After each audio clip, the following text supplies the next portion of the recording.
V to the I to the C, VIC, I see you. Welcome, guys, once again to my channel. And today we are going to talk about the cool new Apple Vision Pro and VisionOS 2 that was part of the many updates from Apple during the WWDC 2024. And WWDC, for those who does not know, is actually a worldwide developers conference that is held by Apple every year. So where they release new features and updates, new product. So stick around till the end to find out about the pre-order dates, the prices, and the payment options if you're interested in getting one for yourself. So say hello to the future of tech with the Apple Vision Pro. So it mixes the digital stuff with your real world, and you can work with it, you can watch movies, you can relive memories, and you can connect with people in a whole new way.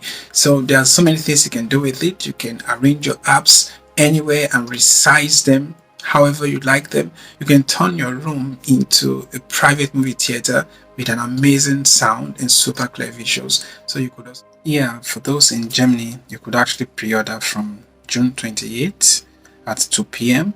and then the delivery starts from July the 12th. And interestingly, the price is 3,999 euros. And interestingly, you could actually go for instrumental payment. Then it's 117 euros 0.09 per month for 36 months with 3.5% interest. So Apple Vision Pro and Vision OS 2 are changing the way we use tech. So whether you are a developer or just love new gadgets, there is something for you to enjoy about this product. If you're an Apple lover, I think you should book yourself a demo for this new gadget. So don't forget to subscribe and hit the notification bell for more updates and more tech videos. Thanks for watching, guys. Let me know what you think in the comment below, if the price is okay for you, or if you want to go for the instrumental payment, if it's really worth it. Thank you for watching, and see you in my next video.